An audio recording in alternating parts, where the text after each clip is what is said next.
Hi, I'm Okey, Jude, an actor, voice actor, model, businessman. Okay. Yeah. And I play Biyi in the animated series IYANU. Hello, my name is Roye Okupe. I'm the creator, showrunner, and executive producer of IYANU. Hi guys, my name is Adesua Etomi-Wellington. I'm an actor and I play the role of Olori in IYANU.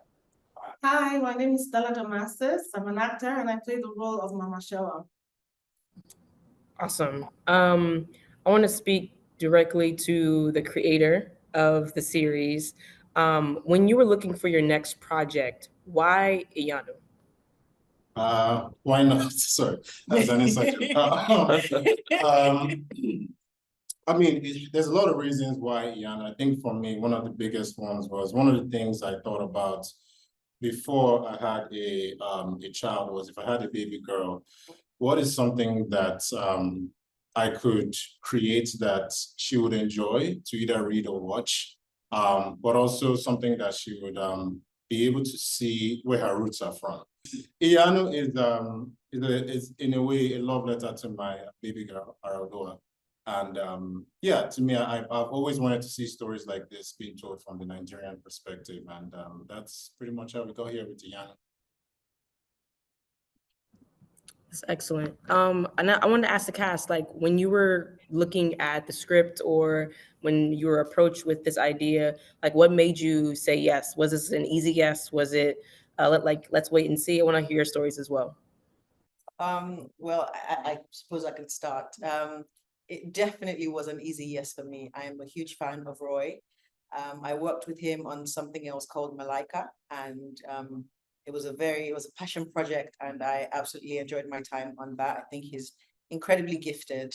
And so with IYANU, it was sort of a no-brainer. But on the other hand as well, I'm just really grateful to be part of a project like this because like we said countless times, representation matters. And so to see a project that's for us and for everybody else as well is very, very, very dear to my heart. And I'm sure to the hearts of my co-actors as well. Yeah, for me, it was an easy yes, a very easy yes. So I think coming from Nigeria, I don't know if we've had any animated series of this magnitude. So this is, I keep saying this, a legendary show already, so it was an easy yes. And because of what the show represents, there's a lot of lessons, there is, showcasing the rich cultural heritage of our country to the wider audience, and being at the forefront of it, being able to tell that story, being the face. I mean, it's just an opportunity I couldn't say no to. Yeah. So yes, it was a very big, easy yes. It was an easy yes for me as well because I had read volume 1 and 2. And I fell in love with it immediately.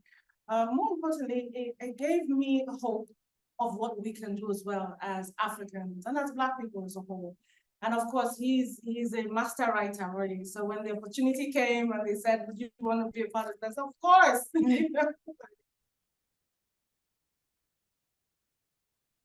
You're mute. For Roye, what was your biggest challenge in bringing this story, which is a book, to the big screen? I know there has to be many, right? We hear these stories all the time. But I want to know specifically what was your challenge. I mean, geez. Biggest, this is really hard because there were a lot of challenges. I think for me, I'll be nice. My biggest challenge was patience, right? It takes we've been working on this for 5 years. It takes a long time to create animation. And I think one of the things this process teaches you is patience. If you didn't have it before you got into the industry, you will learn it the hard way. So for me, trying to be patient, to allow things work the way they're supposed to, as opposed to the way I think they should, was a very, very hard lesson for me to learn. Because as a creator, you're very passionate, right? You have a project, you want to get it out there as quickly as possible. But there are certain things that have to happen, good, bad, and ugly, that you have to go through, you have to experience, you have to come out of. that I feel like bring together something that's really beautiful and wonderful. So learning to be patient and also giving myself grace in times of struggle where I just wanted to be like, you know what, screw this, this is too much. Those were really, really hard lessons to learn, but I'm glad I was able to be here today. Well, great things take time. Yeah. Yes. That's right. And we've heard some of these stories, especially when it comes to telling Black stories. You know, Okay. Viola Davis had a similar story when it was coming, you know, when she was trying to make the woman king, which is also based on an African mythology or just history in general. And so do you think that your challenges were because it was a story that was about, you know, West African mythology or just with an all African voice cast, or was it like, you know, industry bureaucracy that typically happens, like red tape? All of the above. All of the above. And I'm sure the cast themselves can speak about the struggles. You know, I was talking on the panel, like we have so much talent in Nigeria and Africa as a whole, but a lot of times we're not respected. It's getting better now. It's not where personally I would want it to be, but yes, there is a stigma when it comes to, you know, African content, where sometimes people use this word, which I hate, is like, oh, they tried. That frustrates me because I'm not here to take crumbs, essentially. And I'm not talking from a perspective of pride. It's what I believe that we deserve based on the excellence that we bring to the table. So there was a lot of struggle really teaching people about the culture and why this was important and why this would be something that would be successful if it was done the right way. And one of the biggest things that I'm proud of is obviously the all African cast. We have like 95% Nigerians on the cast as well, too, which is, it's a big moment for all of us. And I think it's something that people are going to appreciate. I think it's also testament to the kind of person that you are as well, fighting as well for Nigerian talent to be used. And it's not just about telling our stories and running with it and leaving the Nigerians behind. It's about, you know, taking the time out to seek the talent that is there, and using it as part of such a project that's so important and so big and so global. And I'd just like to say thank you. And thank you to Lion Forge and Cartoon Network. It's incredible.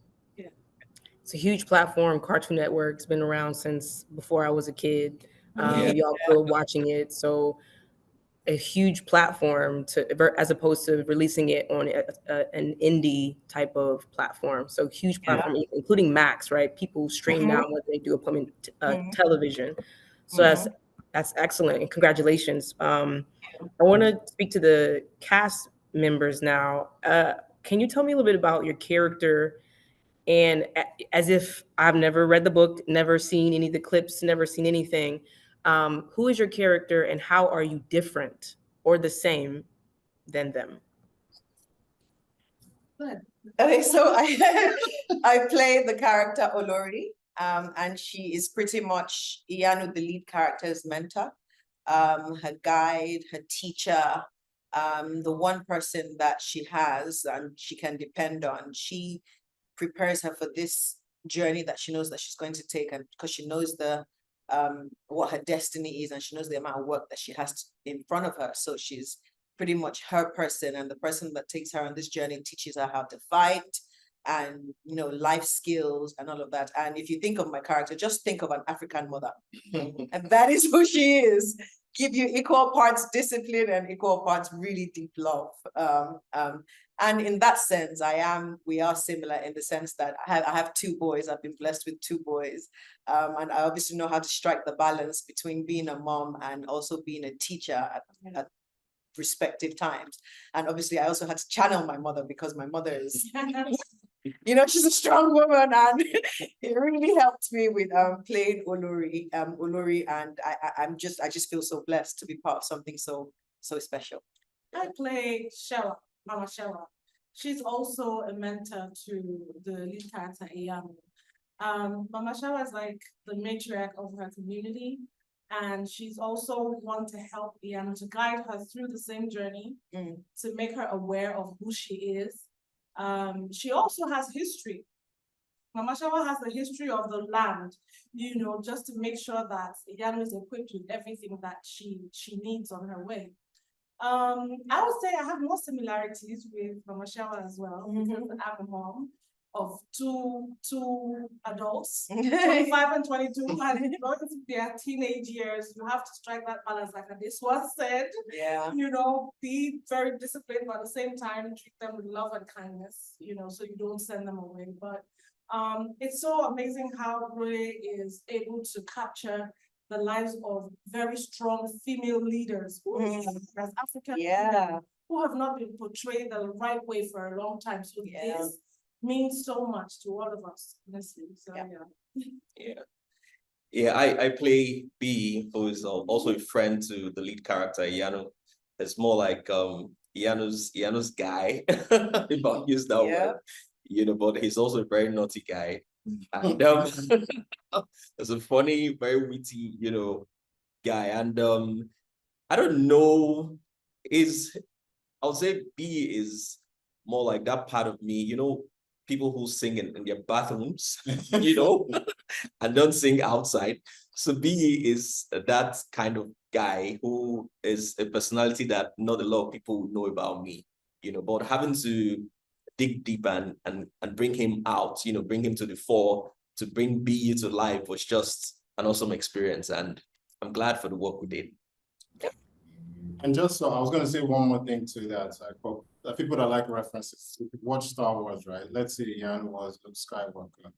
Olori would be Obi-Wan. And then Sewa would be Master Yoda. And then Biyi would be Han Solo. Essentially, those that's pretty much how you see it. That is excellent. Also, the moms like could not tell. Obviously, Black don't crack across the diaspora. That's excellent. That is great. Love that. I want to also ask you, with you guys being, you know, from, well, I don't know, are all three of you Nigerian? All of us. So did you learn anything about yourself, about your culture, about your history? Did you connect at all through your characters during this journey? And I would like to know how. Even though saying fiction, there are too many real things that he pulled from.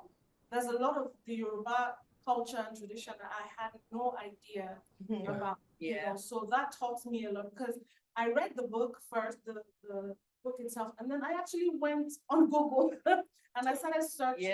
I knew about the war, the Benin War, so there were so many things they incorporated that I did not even take notice of before I started reading. I'm like, okay, this is a good learning curve for me. And my daughters, I gave them the book to read as well, to understand, you know, because their father was Yoruba as well. So it was important for them to know exactly what it is. And the costumes, the hair, the way they looked, the villages, it is so authentic. I'm just excited, so forgive me if I And I think that's one of the things that's special about IYANU. Like, it's made by us, but it's for everyone.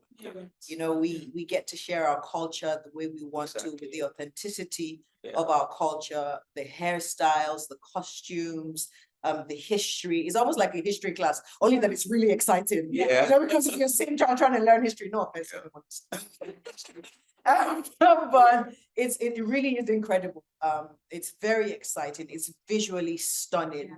And I'm just really excited for everyone to watch it. And you can watch it with your kids. You can watch it alone. A young person can watch it. An older person can watch it. I'm not going to tell you how old I am, but I really enjoyed it when I watched it. So that's a good place to start. That's so excellent. I learned a lot, especially about my character's fighting style. You know, it's a fighting style called Dambe. You know, so I had to go do a little research, and it's a big, you know, kind of tournament in the northern part of Nigeria. You know, so big, you know, and so having to learn that, and of course a lot more, it's just awesome. That's exciting. I cannot wait to watch it.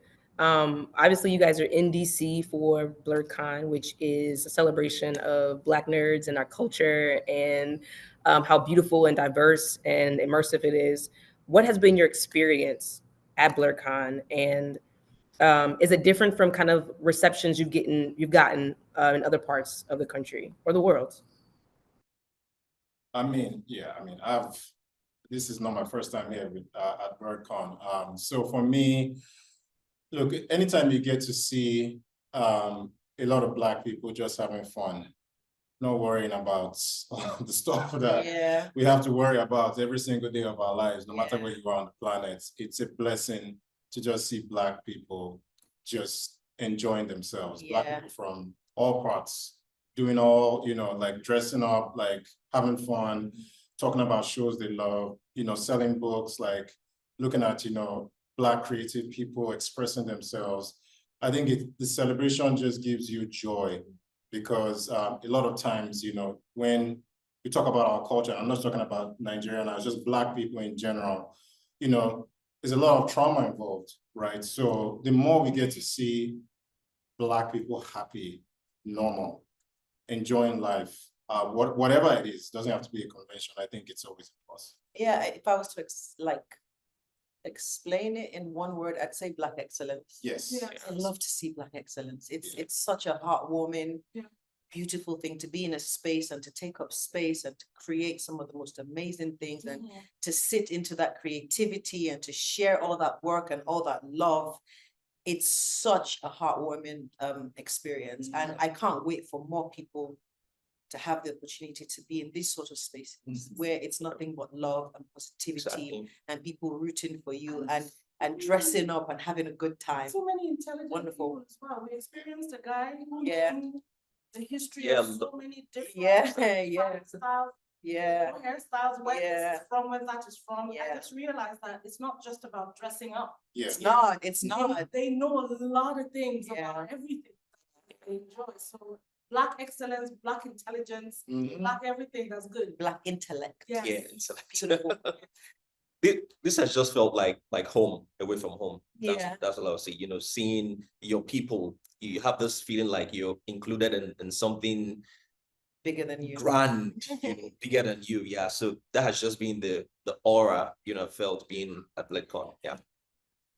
So if you're speaking, if you had the opportunity to speak to all people everywhere and you're telling them about IYANU and about the April 5th debut, what's your message to them? How do you convince them to tune in, whether that's on Cartoon Network or Max? I think I'd say that they should watch it because they don't want to be left behind. It's not like anything you've seen before.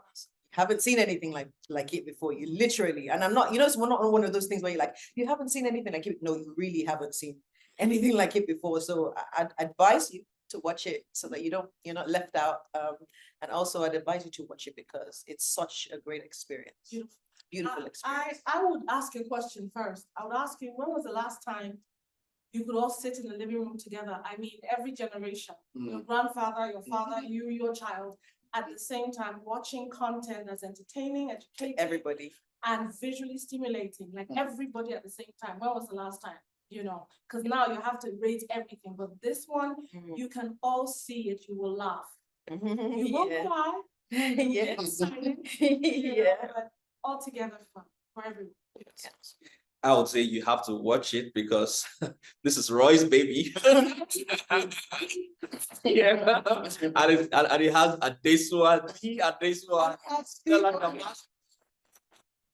And of course, you're going to learn so much. There's an IYANU in every one of us, you know, and you find that when you watch. Yeah. And I think another reason to watch a show like IYANU is that the only way shows like this that are coming will get greenlit is if people watch it. Still my answer. You know, just support, you know, the support literally opens doors for other people to get the opportunity to do something like this. So it's not just about us and about our show. It's about the doors that it opens for other people. And I think that's really important. She stole my answer, so I'm gonna have to come up with another one. I think for a very long time, and we're slowly starting to see more, you know, Black excellence in terms of the creative space. But people have been asking for stuff like this. Oh, we want to, you know, a show that's, you know, like anime, but you know, it has, you know, Black characters from the African continent. Oh, I want something that my kids can enjoy, but you know, it's something that has a lot of positive Black character. This is the show that has all that, right? We made this show, like we said, for everyone. But we also made it for people who have been starving to see this type of content, this type of Black excellence. So for me, it's like, this is what people have been asking for. So now is the time to really prove that this type of show can be successful. And the only way you can do that is by watching it and telling people about it when it comes out as well. And sorry, can I just piggyback on that and say authenticity? Yes, as well. So we have the authentic accents, we have the Yes. authentic costumes, Yes. we have the hairstyles, we have everything. We've pulled from those things that we Yeah. know. Yeah. So we are presenting it in the way that is in its truest form. Thank you for your time. Do you guys have any last message that you would like to give to the fans of IYANU, or just people who are just now being introduced to the story? See the series, please, and spread the word. Like I said, Yeah. Yes, please. this Yeah. is the only way we can working. Yeah. We can be greenlit, we can have another season confirmed. This is the way we can grow and show people who we are. So watch it, spread the word, and let your children have fun with it as well. So What she said. What she said. What she said.